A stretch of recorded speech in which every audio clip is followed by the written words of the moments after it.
The right engine has flamed out, and we're down to just a few hundred kilograms of fuel left. Flying halfway across the Atlantic Ocean, the captain of an Airbus A330 carrying 293 passengers and 13 crew members declared a mayday. Just minutes after his call, the situation worsened when the left engine also flamed out, leading to all lights shutting off and the deployment of oxygen masks due to the loss of cabin pressurization.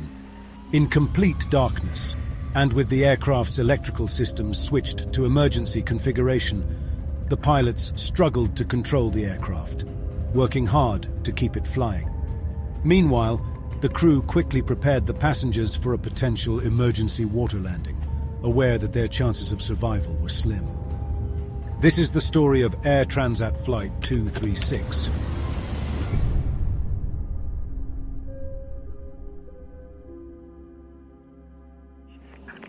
All engines clear. Start at will. On August 24, 2001, Air Transat Flight 236 was pushed back from the gate at Toronto Pearson Airport, Canada, with destination Lisbon Airport, Portugal. The route from Toronto to Lisbon crosses the Atlantic Ocean. Starting in Canada, it travels over the Western Atlantic, crossing towards the European mainland before reaching Lisbon. This flight typically takes about 7 hours. The aircraft designated for this flight was an Airbus A330, equipped with 362 passenger seats. Built in 1999, it had accumulated over 10,000 flying hours by the time of the incident. It was loaded with approximately 46.9 tons of fuel, 5.5 tons more than the minimum legal requirement. In the cockpit of the aircraft, there were 2 pilots. The captain was 48-year-old Robert Pichet, who had nearly 17,000 flying hours, with almost 800 of those on the Airbus A330. He was joined by the first officer, 28-year-old Dirk de Jager, who had accumulated 4,800 flying hours, 386 of which were on this specific aircraft type. 4 days before Air Transat Flight 236 took off, it underwent routine maintenance. During this checkup, the maintenance team discovered metal chips in the aircraft's oil filter, a sign of potential engine trouble. Unable to pinpoint the source of these chips, they decided to replace the engine. The engine being installed, loaned by Rolls-Royce, was in a pre-service bulletin configuration, while the replaced engine was in a post-service configuration. This difference caused an issue for the technician in charge. The rear hydraulic pump from the removed engine couldn't be fitted onto the replacement engine. The reason was a clash with the fuel pump inlet tube already installed on the loaned engine. Unable to access the service bulletins from the available computer terminals, the lead technician relied on advice from the maintenance engineering department. They recommended using only the rear fuel tube from the engine being replaced. By following this advice, the technicians were able to ensure there was enough space between the fuel tube and the nearby hydraulic tube. After installing the new engine, the technicians inspected the work and found no issues. The engine passed a ground run test, indicating it was functioning correctly, and the aircraft was approved for flight. Just before 1 in the morning, the Airbus took off. The pilots steered the aircraft eastward, ascending to a cruising altitude of 39,000 feet. The first hours of the flight went smoothly, with no issues on board. It was a calm and routine journey as the plane continued steadily toward its destination. But several hours into their journey, while halfway across the ocean, the pilots encountered something unusual. Upon checking the secondary display for engine readings, they spotted abnormalities in the right-hand engine's data. The oil pressure was unusually high, paired with a lower oil temperature and a decrease in oil quantity. These warnings presented a scenario that the pilots couldn't immediately understand. Normally, engine oil temperatures increase during a flight. So, when the pilots saw the oil temperature going down, they were confused. They looked through the manual to find an explanation, but they couldn't find anything that explained the strange readings they were seeing. The pilots reported the issue to their maintenance control center, asking for further investigation. However, the center also couldn't determine the cause of the problem. What the pilots didn't know was that the issues with the engine oil indications were caused by a massive fuel leak deep inside the right-hand engine. A serious mistake was made while replacing the engine. The hydraulic and fuel lines were placed too close to each other. Even though they believed there was sufficient space between them, they didn't consider how the pressure from the hydraulic system could affect them. During the flight, the hydraulic and fuel lines of the right engine were in continuous contact, slowly wearing down against each other. Eventually, this friction caused the fuel line to rupture, resulting in a significant hole. According to the final report, the aircraft was losing an estimated 12 to 15 tons of fuel per hour through this rupture, an immense contrast to the typical fuel consumption of about 2.6 tons per hour for an Airbus engine. But even with the significant fuel leak, the engine kept running as usual. The fuel system design of the aircraft plays a significant role in this. The fuel system of this Airbus is designed with multiple fuel tanks. Each wing contains 2 tanks, along with a center tank and a trim tank located in the tail's horizontal stabilizer. The trim tank serves the purpose of redistributing fuel from the back to the front of the aircraft to maintain its central gravity limits.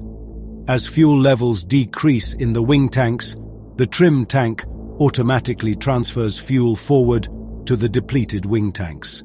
This transfer is normally not scheduled to take place until 35 minutes from the destination airport, when the wing tanks are below 4 tons or when the aircraft descends below flight level 245. This process ensures a balanced fuel distribution for landing. However, in this instance, the trim tank initiated its final fuel transfer prematurely, directing all its remaining fuel forward into the wing tanks much earlier than usual. Despite there being an indication in the cockpit, the pilots did not immediately recognize the abnormality. While still dealing with the oil pressure issue, an advisory message flashed on the ECAM. It's the central display unit in the cockpit, and it alerts the pilots when action is needed. It was an advisory message. The message noted a fuel imbalance between the tanks in the left wing and those in the right wing.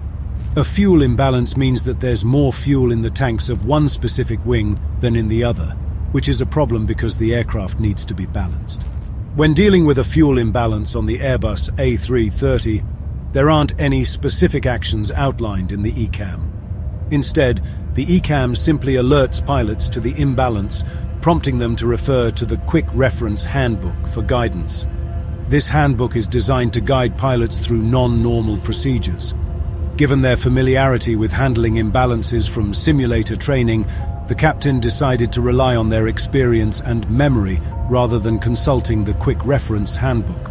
They opened the cross-feed valve and shut off the fuel pumps in the right wing, intending to transfer fuel from one side to the other. However, unbeknownst to them, this action only worsened the fuel leak, as fuel was being directed from the left wing tank through the damaged right side of the aircraft.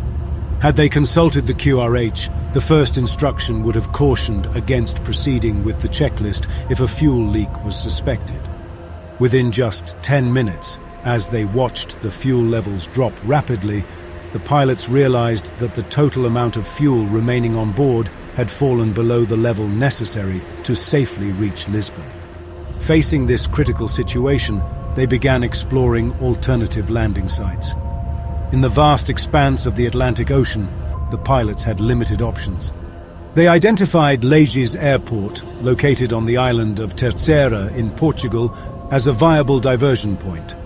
As the pilots considered their diversion strategy, a cabin crew member entered the cockpit to inform them about passengers requiring assistance upon arriving at Lisbon Airport.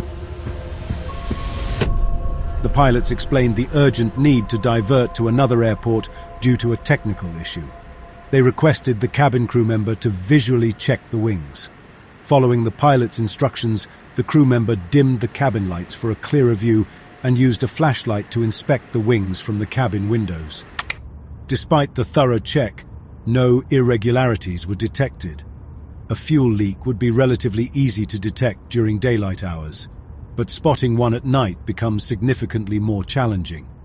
Because there were no signs of a fuel leak other than the lower than expected quantity of fuel on board, and with no additional ECAM warnings or alerts, both pilots concluded that the issue was likely a computer malfunction. The pilots considered doing the standard fuel leak procedure, but decided against it. Could it be a fuel leak? Should we start with the standard fuel leak procedure? No. We would then have to descend to a lower altitude, which would worsen the situation. Understood. Investigators later concluded that if the pilots had executed any of the prescribed fuel leak procedures upon diverting to Lages, whether it was the engine fuel leak procedure, the wing fuel leak procedure, or the fuel leak not located procedure, they would have landed with at least 3.8 metric tons of fuel on board.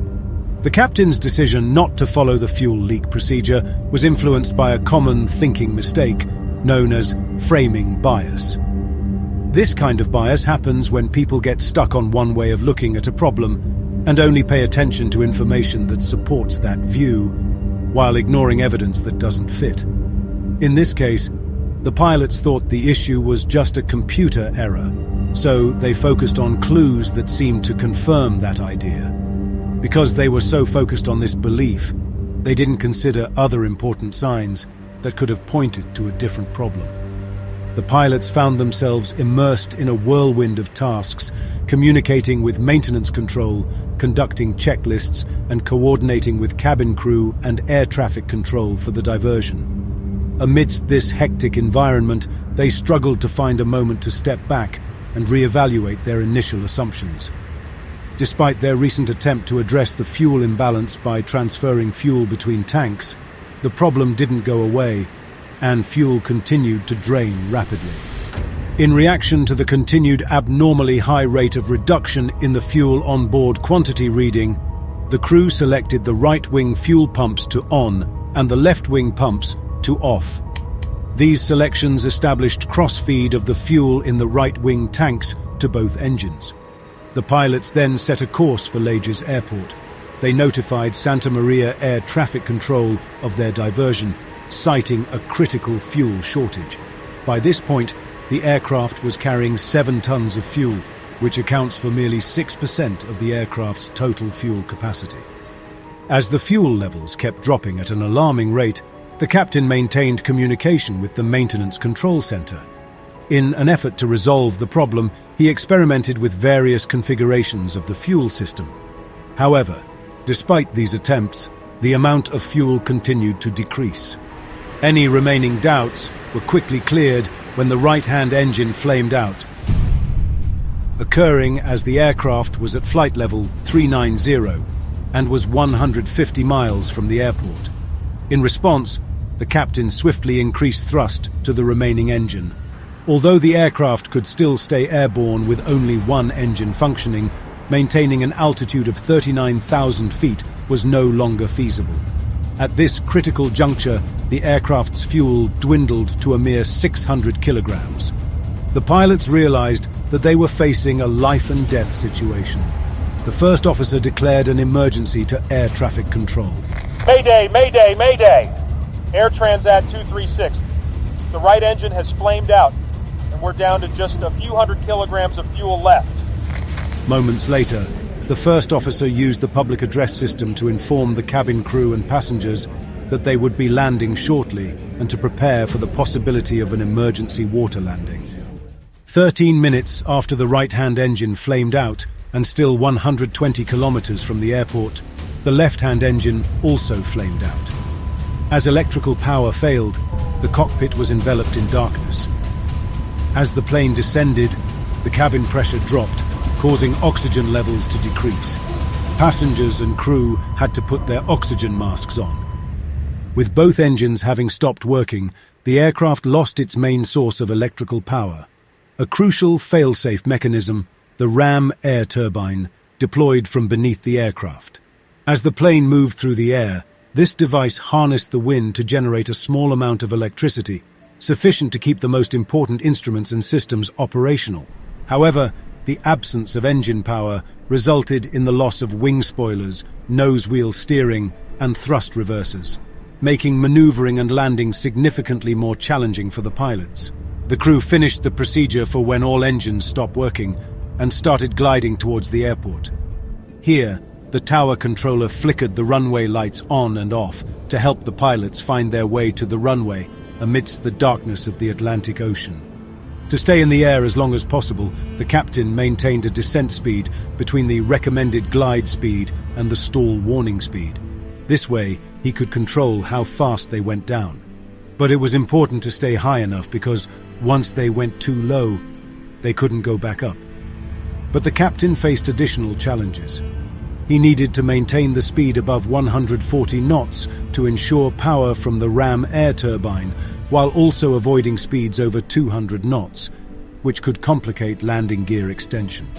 As they neared runway 33, he realized his high-altitude strategy might have worked too well. Instead of being at the normal approach altitude of about 3,000 feet, 10 miles from the runway, they were at 13,000 feet, just 8 miles away. This was much higher than expected, especially with no engine power. To quickly drop altitude, the captain performed a 360-degree turn, a technique often used in gliding to lose about 4,000 to 5,000 feet. At the same time, the first officer put down the landing gear and adjusted the slats at the front of the wings. These steps were vital, giving the plane more lift and letting it slow down without too much drag. After a 360-degree turn, the captain leveled the plane's wings as they neared the runway. However, they were still dealing with being at the wrong altitude, too high for a normal landing approach, but too low to try another complete turn to lose altitude. With no room for mistakes, every move and decision was critical as the plane headed for the runway without any opportunity for do-overs. On the final approach, the first officer carefully watched the airspeed. Because both engines flamed out, they couldn't use flaps, meaning they had to land at a much faster speed of about 200 knots instead of the usual 145 knots. The first officer played a crucial role, constantly updating the captain on airspeed and altitude, helping him manage the challenging landing.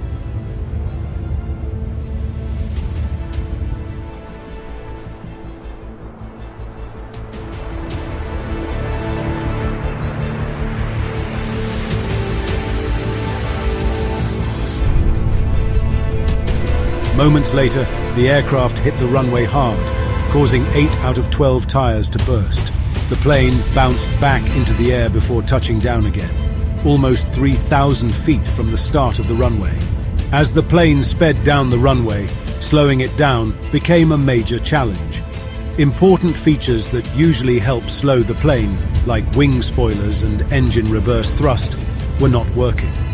To make things more difficult, the system that prevents the wheels from skidding didn't work properly, causing the wheels to lock up when the captain tried to use the brakes. The aircraft managed to stop just 600 feet short of the runway's end. Fires had broken out in the left main gear wheels, heightening the emergency. Captain Pichet quickly ordered an evacuation, and remarkably, all passengers were out of the aircraft in just 90 seconds, securing their safety. The fire crews, already on standby, quickly put out the fires. Incredibly, all passengers and crew on board survived the ordeal. Following their miraculous landing, the event was marked as the longest glide by a passenger aircraft in aviation history without any fatalities. The crew was initially celebrated as heroes. However, as time passed, questions surfaced about the events leading to the critical fuel shortage over the Atlantic.